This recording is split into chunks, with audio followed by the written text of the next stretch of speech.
So, first on the stage, we are starting off unbelievably strong today, I have to say, with a man who's behind one of the UK's biggest creator success stories, and whose career and projects really show the breadth of opportunity in the creator space now.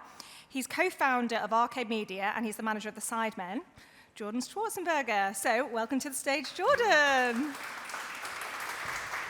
Take a seat. Thank you very much. Thank you. Well, let's get started. So I think based on the audience today, it's probably safe to say people are familiar with your work. But if those aren't, can you just tell us a little bit about your own career path just so far? Of course. So firstly, hey everyone, hope you're all good. So my career started out, I think when I was 17, 18 years old. I was at the end of school looking at university as a prospect and just hating every fiber of my being, hating that idea. I knew that it wasn't going to be the right thing, but I still, what do you know at 17, right? You just go with it, right? That's all you know. So I went down the line. I ended up going to King's College, studying a degree called digital culture. Lasted for 12 weeks before dropping out, thankfully. And just before then, just before I sort of went into the first summer, literally this time, 10 years ago, I think, I spoke to a company called Vice. At the time, Vice were the biggest company, obviously, in media. And I knew that they were the company that I wanted to be at. They were the one company I could think of in the industry, weirdly. So I managed to get a bunch of emails, hit up everybody there. I got 2 replies, and then they ended up giving me work experience over that summer. So I did work experience over that summer, started at King's in the September, and I learned more in literally 1 day at Vice than I did in 12 weeks at King's, honestly. No shade at King's, but it is true. And then, thankfully, I was at the Christmas party with the creative directors of Vice, and they were like, look, if you want to come and work for us full time, we'd love to have you, as long as your parents don't come with pitchforks and try and kill us. And I said, look, they'll be fine with it. We'd love to do it. So I dropped out, started Vice in January of 2016 full time as their youngest ever creative. Did 3 months there before the MD of the agency, Ian, basically said to me, look, I've been given the chance to go to Lab Bible to go and start their agency. Do you want to come with me? And I thought, well, I'm 18. What have I got to lose? I'm not doing anything else. And he was amazing. So I decided to go with him. So we went over to Lab Bible to start their agency back when it was, I'd say, coming out of its problematic era. It's kind of bum day, mum days, and all that stuff, if you remember that age. It was FHM 2.0, trying to professionalize and grow up, kind of coming out of puberty, as I would say. And we went over there to commercialize that business, build the agency structure, and help it really sort of step up. So we did that, and it was great, and I was there for a year and a half before going, you know what, I'm 19 now, I've kind of understand the industry. I'm a man now, grown up, I can go and do it myself. So I started my own company called Roundabout, which was the first Gen Z agency at the time, to help brands sort of navigate, really me. I thought, well, hold on a minute, brands are coming to Lab Bible to try and access me and my friends and my generation.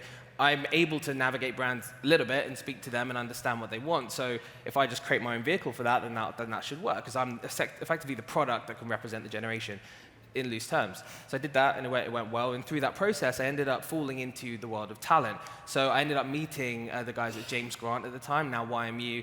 And I remember realizing, hold on a minute, across this business, you have 300 of the most, at the time, culturally relevant celebrities and talent. But you're not treating them like you would treat a Lab Bible or a Vice, like a publisher. You're treating them like talent. What if you changed that model and that thinking and approach them like you would in terms of branded content and integrations, and treat them like a publisher? Because you've got verticals, you've got more followers combined than a Lab Bible. So treat it in that way, and what would happen?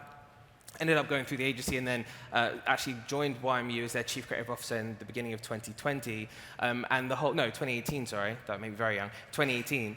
And the whole aim there was, how do I future-proof that business and really help to push it forward? So did things like brought in Amelia de Moldenberg at the time. Always say, no surprise, she's had her best career years since I left, the last 2 years for sure. But still, she's amazing. Brought her in. That was the first thing I did. People like Zach and Jay, Woody and Kleiny, Munya Chihuahua, Jack Harries, basically tried to help future-proof and push it forward, and it was great fun. And then from there, ended up meeting Sam and Aaron. So Aaron had been the business manager in that business. He'd gone off to manage some TikTokers just at the start of TikTok's revolution in 2019, just as it turned out from Musical.ly into TikTok before the whole hype kicked in. And so he'd gone off, and sort of helped him from afar. And then he met Sam. Sam has basically been the YouTuber accountant for the last 10 years. He's looked after everybody. His best friend, I think, at university, maybe even at school, was Marcus Butler. Remember Marcus Butler back in the day? Sad to say back in the day, but it's like OGs now, right? Yeah. Different eras. But back in the day. So he kind of had that first in, and then from there, he started becoming the accountant for every single YouTuber you could think of in that world. And then, as as part of that, the Sidemen, because as you know, it's a very small space. As one says, oh yeah, you need an accountant, go to Sam. Another says, go to Sam, and then you end up looking after everybody. And he'd always seen, because he's an accountant, he sees the money, so he'd always seen like how much value was kind of pumping into this space, but how little infrastructure and business was really around it. So he identified that, but also that there are so many agents and so much transactional business going on without any real strategy. But the Sidemen at the time were like 9, 10 million subscribers, absolutely huge, but without any infrastructure. They had one person on payroll, they didn't have an office, they had literally nothing. So we basically said to the guys, look, like over Zoom, do you want us to manage you? And here's an actual strategy and a vision. This is all the stuff that can be done, all the sort of, I guess, muscle memory strategically from YMU, which was very good at strategy. And they said, yeah, let's do it. So I handed in my notice, and we started Arcade in April 2021. And then, yeah, since then, we've done a whole host of different things, from launching restaurants to alcohol brands and cereal brands, charity matches, Netflix, everything. So it's been a lot of fun. And I think the bit that I'm probably most happy about is they've gone from 1 to now 50 people in the team. So they have an actual team. They've got 3 sort of MDs across the VC fund, the consumer brands, and then entertainment. And yeah, it's gone from basically the Sidemen plus freelancers and a little infrastructure to now a fully fledged business. So yeah, it's been a lot of fun. Awesome. I definitely want to talk about the Sidemen in a bit more detail, but I feel like everything you just said is super interesting. I feel we've got a term for it now, and everyone's talking about like portfolio careers or like squiggly careers when you're not just going like all the way up the ladder. But I feel like to do that well, you have to sort of spot these like inflection points where you like make a change or you see an opportunity and you feel like it's worth leaving. So would you like how have you sort of navigated that in your own career? When is it almost when you're like 51% sure that it's like the right change? Like how do you kind of rationalize that in your head? Well, I think I'm relatively impulsive. So if there's something that feels like it's worth doing and that it makes sense and it's where the ball's going, I think I remember hearing a quote, like you always need to go where the ball's moving. And I think from Vice to then to Lad to then my own thing, everything has been really about that moment when those opportunities come up. And I think for most of us, we get those sort of opportunities where we sort of know that that's where things are moving, but often it can be, fear of losing what you have or insecurity, etc. But at the time, this is the benefit of starting young. I was 18, 19, what else am I doing? I didn't have kids at the time or marriage. I didn't have any responsibilities as such, so you can make those riskier bets. So yeah, I think it was just going with it, and thankfully it's worked out. So I guess the Sidemen, let's talk about them. So you kind of explained where they started and where they've kind of moved to, but I guess they started in the content space, right? So how do you kind of navigate that now? Like how much time do you strategize for them to still do content, and then they've got all their kind of extensions, but without that bit at the start when they were creating content, that was like there's nothing else there. So how do you strategize that now for your like modern talent who've got all these different things going on? Well, I would say that the Sidemen business is all driven by the engine room of YouTube, right? So everything, and they'll say this themselves. Okay. I mean, it's the reason why KSI, like JJ now, is back on his YouTube game, because he knows that YouTube is everything. Without YouTube, they have nothing. All the brands collapse, everything. Well, maybe not entirely, but all the brands would have a massive hit if YouTube wasn't there. So YouTube is the cornerstone. So our job, really, I would always say, is how do we make sure that they stay happy, motivated, excited, by taking away all the boring business stuff that can just drag everyone down.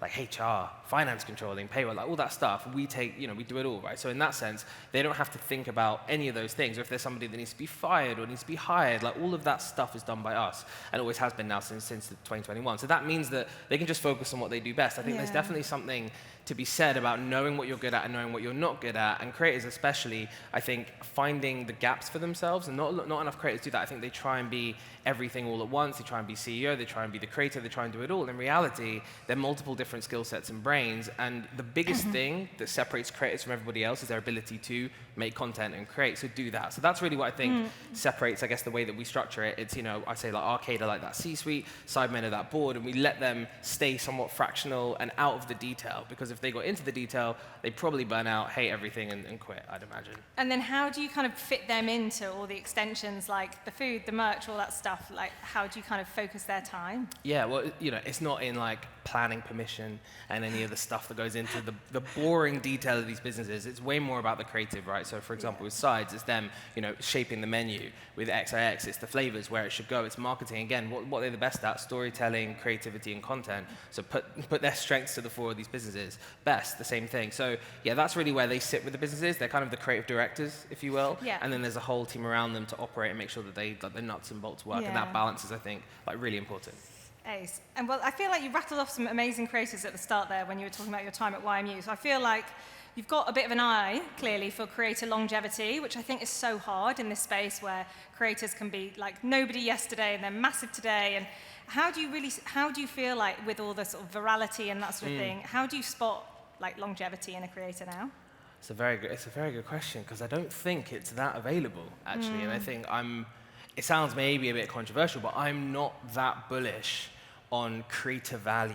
This sounds really weird to say, I'll explain myself. What I mean by this is that since TikTok and since what I would call, I did a video on it the other day, like the death of the monoculture, when everything moved into discovery algorithms, right? What I think I've seen anyway, and we all have, is like an oversaturation of talent, because talent doesn't really mean anything anymore. It's really anyone with a phone who makes a video that can resonate, has access to audience and distribution. So there's no gatekeeper. There were no gatekeepers, then there were less, and now there's none. Right. So in that sense, it means that there's no real value per head now for creators. And we see it in brand deals. Why do you think Unilever is saying they want to spend 50% of their money? Because they know that the value per creator, if you were to really spread that out, they're paying nothing in reality. And that's the value of the influencer economy. So yes, influencer marketing is going up, but the actual value of the deals is way down. And most creators are not full-time. Most creators don't make six figures. They're not building big businesses out of this, right? So I think for me, it's that, there are some, I would class the Sidemen as that slightly nostalgia class of creator who existed in that monoculture, that are essentially the equivalent to a Beyonce or a Bob Dylan or a Michael Jackson. Yeah. They'll tour forever. They'll do their thing forever. They've created an audience that will not leave them.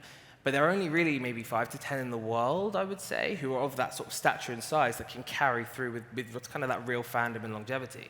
And yes, you have some exceptions, maybe some of the streamers, but even so, the amount of work, the amount of time those streamers have to give to content, the age they have to start in order for them to, again, not have responsibility. Someone like Speed, who's streaming his whole life, the amount you need to be hitting people constantly to get to break through, even if that even means anything, is so much more than any normal person can give, because it's your whole life. So I'm quite cynical about the future for creators.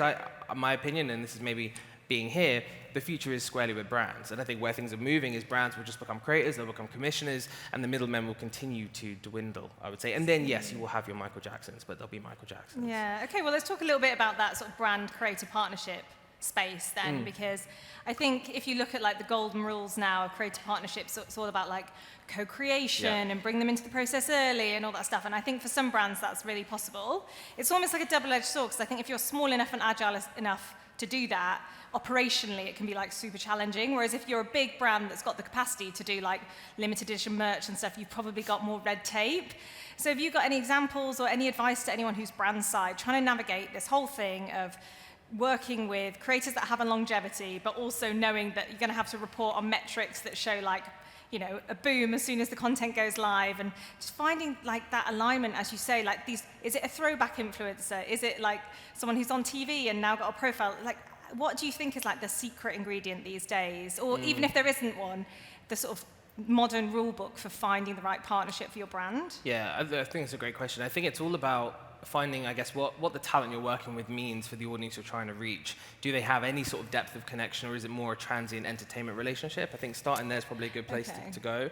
And then in terms of longevity and supporting creators, I think it's not so much about followers anymore at all. It's about how can you consistently show up and create a sort of contained and sustained engagement over time as a creator, right? You can definitely see it in the numbers. We have brands, right? We have our cereal brand and all this stuff, so we're doing partnerships ourselves with creators. And we see very clearly that sometimes you overspend, like, even if it's kind of 1,000 versus 200, that kind of level of rate, which is where we are now, by the way, in terms of rates, especially on TikTok. But let's say you have a creator with 1 million followers, they do a video for you for 1,000. Literally, we paid $1,000 to one guy. He got like 10K views on his video because, surprise, surprise, algorithms are not dictated by followers, they're dictated on the quality of your individual video every single time. We then went with a creator who was, I think, like 50K. She got like 300,000 views. So the bang for your buck, I think, was like £300 versus $1,000, right? That's the difference in rates. And if you looked at the numbers, you could probably say beforehand that was going to happen, because the smaller creator had way more of a consistency around their engagement, around their numbers, versus the bigger creator who was far more sporadic. And a lot of bigger creators, they blew up in 2022, especially on TikTok, and they can't really work out how to manage the platform today. So you have to check for that. Legacy creators have probably fallen off, if you will, without you even realizing, and the numbers are hiding the actual impact. So you have to be super, I'd say, nerdy about the numbers and really dig into the sustained engagement. what numbers are people pulling every single day? Are they showing up again and again and again? Are their audience genuinely connected to them? I also think that on TikTok especially, personality is the number one thing. It's like if creators are not really deepening connection with their personality and sharing and talking and being face to face, I think the connection's quite weak, and a lot of creators do novelty content and not genuinely like engaging, connected content. Some of these nuances, and I would say the way you know this stuff, to be honest, is make content yourself. Because you'll see, if you make content yourself, you put something out there and you'll see something could do incredibly well, but convert incredibly badly, versus something that's more connected, smaller, that actually makes an impact to your following and your reach. So yeah, I would say everyone here, make content, put content out there, you'll learn way more than trying with creators, and you'll save money as well. So how nerdy are you? Like, what are your favorite like platforms, or do you just use like back of app insights? Like, what's your like go-to? I love it. So me and Josh over there is my head of content. We nerd out about this all day, every day, right? We work together very closely on like everything on my own socials. I've learned more from doing my own channels and really putting time and effort into them than anything else about social, especially now, things like Instagram, Reels, carousels. You learn so much by doing it yourself and putting the time in. Like you can't, I think, work in social. It's like a classic thing for me. We don't hire social managers now who don't have their own following of any kind, because it is doable. It's about, do you like nerd out about it enough to give it a go and to work on building your own audience? It's possible for everybody here to have one. And I think it's, you know, for me to stay ahead of the game and to really understand trends, they're changing all the time. Instagram's very different now than it was even 6 months ago, never mind a year ago. You need to be making content and putting it out there yourself. So that's what I do, that's what we do. We analyze constantly, and we see the numbers. We had a sprint through the charity match, right, where we were doing content, and like did one video was about speed, hit like 10 million views, got like 1 million likes, still doing well. But like the conversion to followers, maybe got 1,000 follows, maybe 500 follows from that video. Whereas interestingly, we've been studying Jack Harris, right? Jack Harris is obviously an OG creator from Jack's Gap. He's gone to Cornwall. He's like reinvented his life. He's a gardener. He's a gardener now. He's living his life. So I know Jack and like, you know, his story. And he broke up with his girlfriend. He's come over to Cornwall. He's rebuilding his life. And he's been very vulnerable and open about telling that story. He did a video on Instagram that got like, I think 10 million views. His following jumped by about 250,000 followers from 10 million views. Same views, I got 1,000. He got 250K. So it's like some of those nuances, and the reason was, you could tell when you watch it, it's so connected and so real and vulnerable and honest. You love him. You're like, I want to support your journey now. So I think it's those nuances. Connection is really the metric, and most creators who might be overcharging and might be trying to sustain the rates they were sort of getting in 2023, 22, actually aren't worth it. So you need to be really careful of nuance, I think. That is a great response. And then I guess a little bit about platforms. I feel like the social team in my agency, we're constantly kind of having this conversation about, in terms of deliverables, Instagram versus TikTok, and then obviously everyone's like, we need to think about YouTube. What's your point of view on, if you're doing a campaign, is it best to kind of go with the platform where your creator is strongest, obviously, but do you kind of go all in on a TikTok campaign, or do you just kind of spread it out, or can it work? Is like a little bit of all of that true? You know, I'm also of the opinion now that brands paying creators for their organic reach is a bit of a waste of time today, more so than ever before. So I would always argue that the value for the brand is in leveraging paid alongside a creator to drive down your CPA and get more targeted views. Because today, again, the algorithms are so diversified, you're not necessarily going to hit the audience you want. And a lot of big creators, they have audiences that you don't even, you know, they're very opaque. You don't really know who they are, where they are, what the value is. So I would always argue that for brands, and this is what we do, the smarter thing is to have, you know, lower cost sort of UGC content or social content that's very connected and real from creators that make great content, because that's the key, and then leverage that for your own channels, or leverage paid behind their content to drive like a lower CPA, especially if they're recognizable. And we're finding that even on some of the Sidemen stuff. Yes, Sidemen's audience is so big that you're going to guarantee like a strong Gen Z focused audience in the UK. Like that's a strength of their audience that many creators don't have. But I would say for brands, be smart around how you leverage faces and recognizability and great content to drive down your cost per acquisition on paid, because that's more of the value. You're going to then guarantee a way higher bang for your buck than by overspending on organic these days. And that's new. That's not, it's that's such only a the few jigsaw, years. isn't it? Yeah. But it's like, actually, that makes more sense. And again, you know, the platforms are going to incentivize that. They want your money, right? Rather than you spending organically. Yeah, because we did a lot of testing at L'Oreal about the recognizability of faces in media, and it was always so inconclusive. Like, it's not, like, sometimes, yes, it works because of that person being super resonant, but you just never know. So it's good to experiment. Just on that point, it's recognizability, but also just great content. Like, the actual video has to be optimized, it has to hit, has to work, and that's where you need creators who are experts in making content. I mean, this is the future, right? I think where things move is that brands hire creators en masse, and they stop working with them on pay for post. They just hire them in, and they pay them really well to be their chief content officer, whatever it might be. And then you also have just brands becoming creators themselves. I think that is the direction of travel. And then the next one is brands buying production companies. Production companies can't get work from traditional TV in the same way, as we know that economy shot. Brands have the money to invest in content en masse. So what will they do? I believe they will end up buying studios themselves. And that's where both, I think, are going to go, maybe. This is a bit interesting, right? I've got one final question that I'd love to ask you. You can answer super fast, Yes. but I've seen, So certainly on my For quick. You page, you've Yeah. started like grilling people's grids. Yeah. So I was just wondering, I'm sure there are like common themes. Yeah. Oh, Are there every like time. 3 common themes that everyone who is sending their grid to you, you're just like, mate, Yes. ABC? It's every time. It's not showing your personality. Like, the creators that are struggling are the ones that don't actually talk to the camera and make a personal connection every single time. And I've done like, I think 16 now. I just did it for a bit of fun, and then I realized like, oh, a lot of people really actually a real need, yeah. need help. It's like 50 comments, like 40 likes. But you see that the common threads are really personality, and then also a lack of focus on the page. I think now, if you think about TikTok, why are you going to follow somebody? You're going to get their content anyway, so you have to provide them a deeper reason to follow, and that's going to be a connection. People are going to want to support you. They're going to want to get access to your content quickly because you're providing volume and like personal, vulnerable content. So I think you have to be real rather than novelty. And a lot of the creators who are even some of the big ones that have come in on that, they were like big in 2022 doing viral stuff, but they're no longer sustaining views because that stuff is not connected with an audience. So personality driven all the way.